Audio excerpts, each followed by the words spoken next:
Welcome to MEB 2.0. Well, okay, not really, but the first cars that stood on the MEB platform were a bit controversial. But Volkswagen wants to tell us with the introduction of this car, hey, we have listened to your feedback. But did they really? Let's find out, because all the claimed improvements that are on this car will also come to the other MEB platform cars. Hello there, monsters and men, ladies and people. This is the new Volkswagen ID.7 and welcome to Recharging. With the introduction of the ID.7, Volkswagen also introduced a new and improved electric motor. That motor has more horsepower, but more important, it is also more efficient.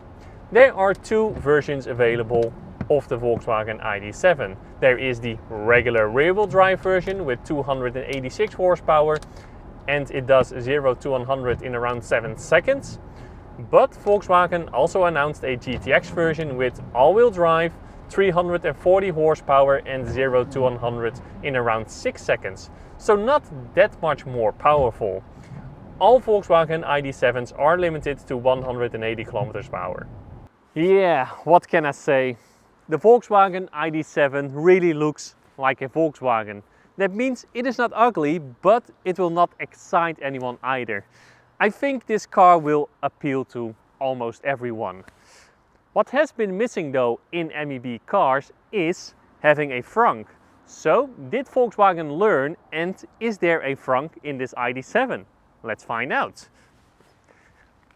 I have to pull a handle here in the interior, and there it goes. Hopefully I only have to pull it once. And no, there is no frunk. There is no frunk. Man, that is heavy. It does make sense though that there isn't a frunk, because why is it not closing?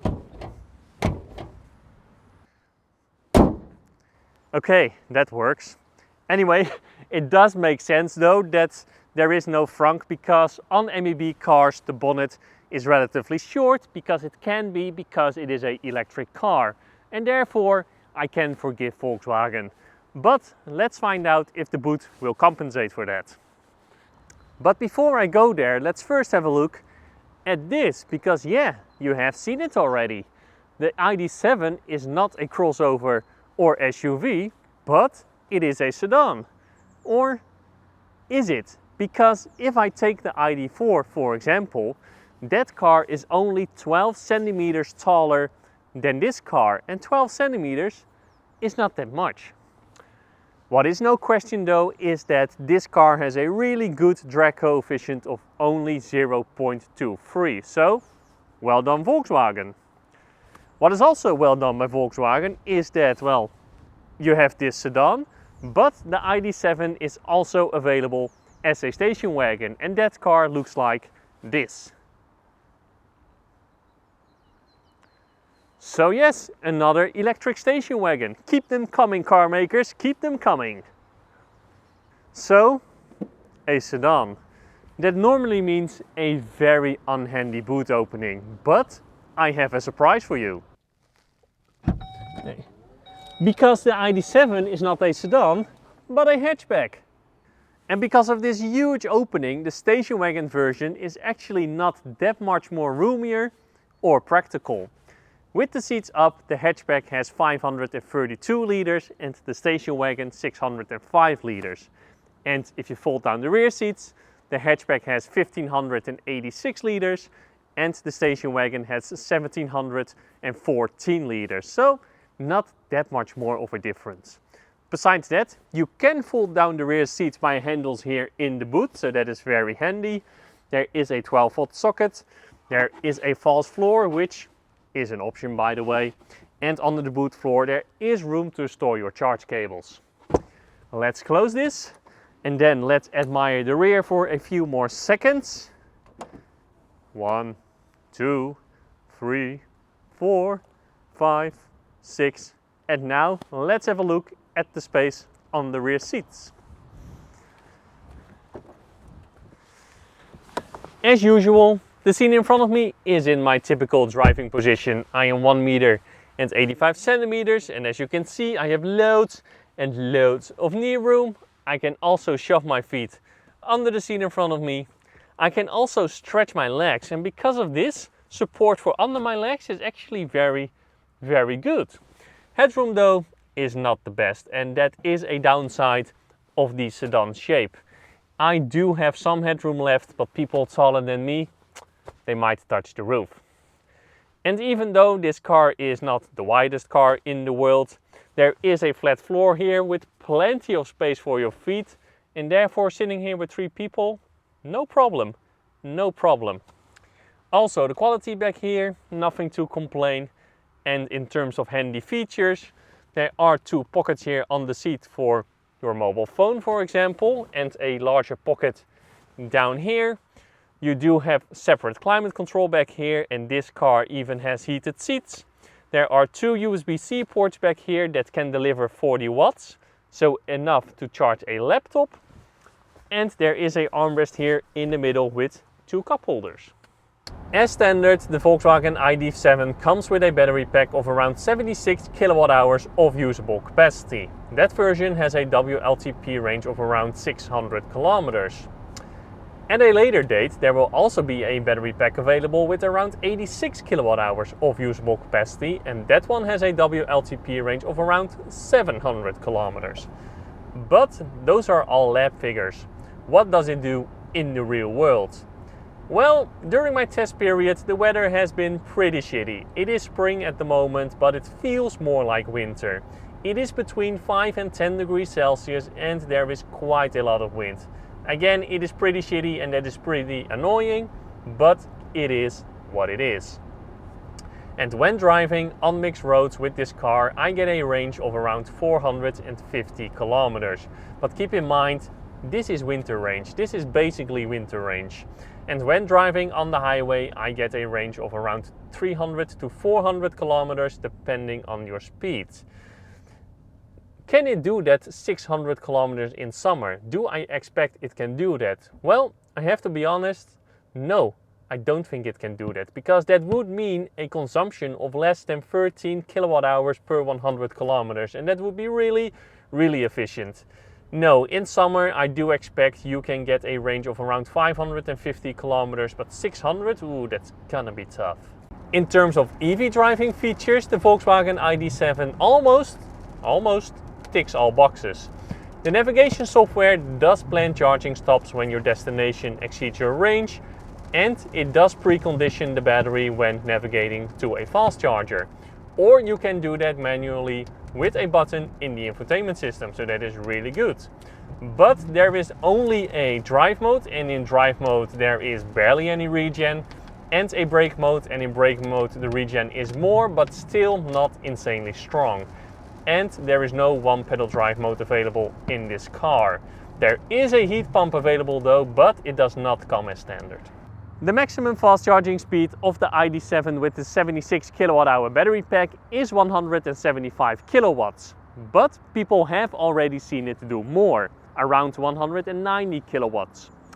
The maximum fast charging speed of the 86 kilowatt hour battery pack is 200 kilowatts, and charging both battery packs from 10 to 80% will take you around 25 to 30 minutes.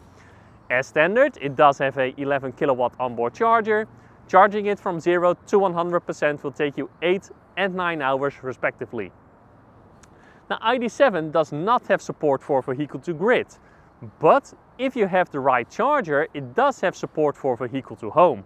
And I do say the right charger because all homes work with alternating current, and most home chargers also work with alternating current. But the vehicle to home functionality of the ID.7 works with direct current, and therefore you also need a charger that supports direct current. Volkswagen is working though to make it work on all bidirectional chargers. I can basically paste the driving part of the ID.3 review in this ID.7 review because, well, I am still driving a Volkswagen. So that means I am driving a car that drives very neutral. It is not too comfortable, it is not too sporty, it has a nice weight in the steering wheel, and no, a Volkswagen will not excite you like a BMW does, for example, but it will not offend you either. Again, I cannot imagine that you hate the way a Volkswagen drives. Yes, I can imagine that you find it boring, but again, I cannot imagine that you hate it.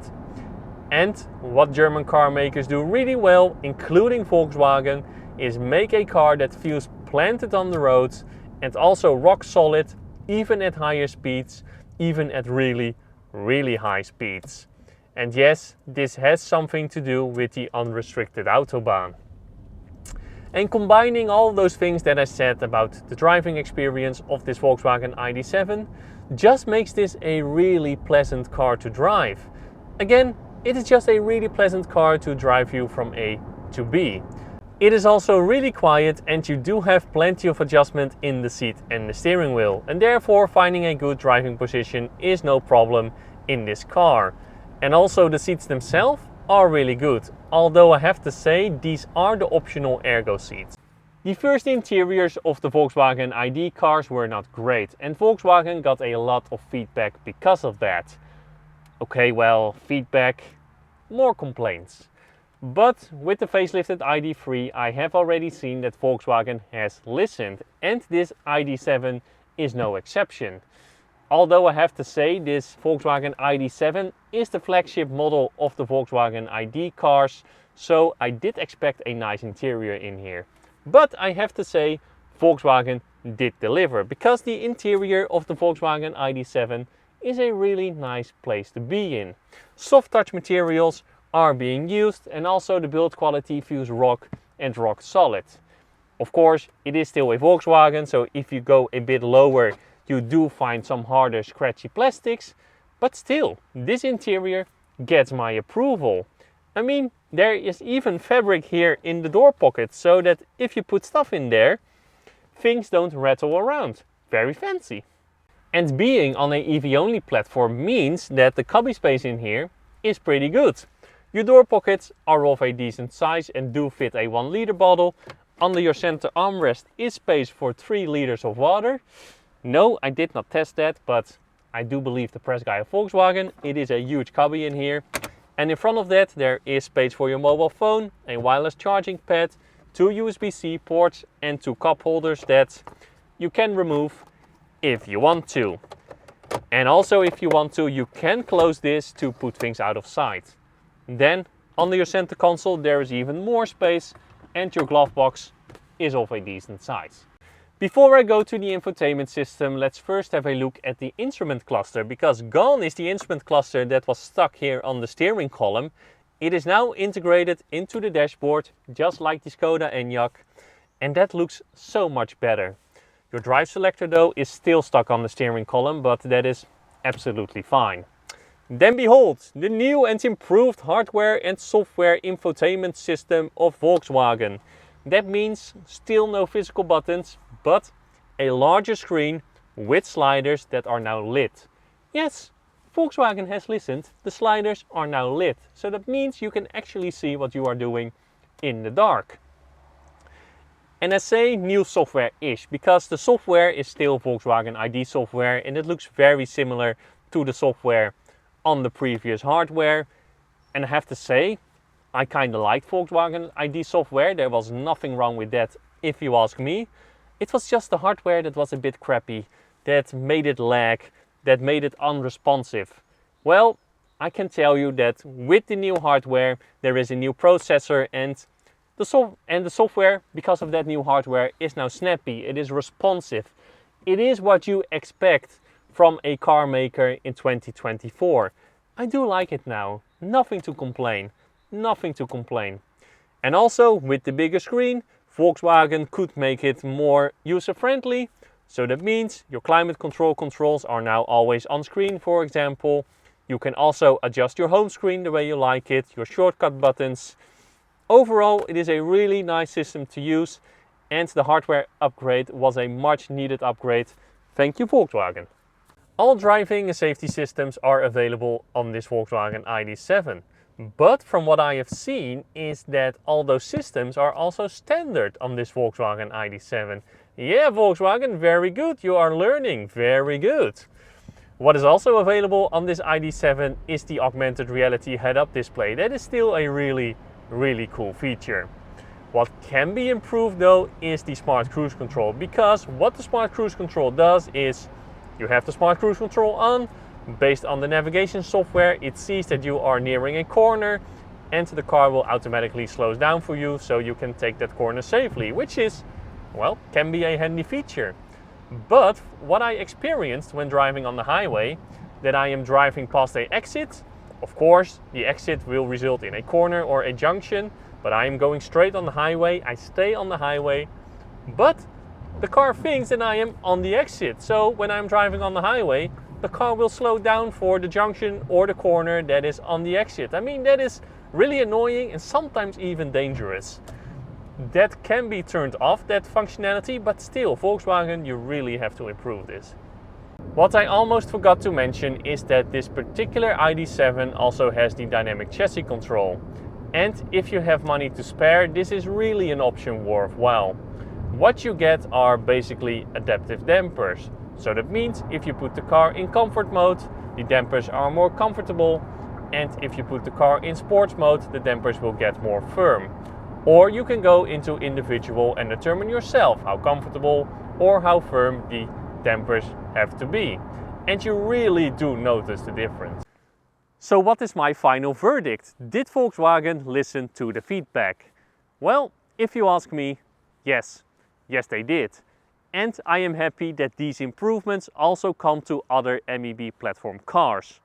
But then, the ID.7 in particular. Well, it is a real Volkswagen ID car.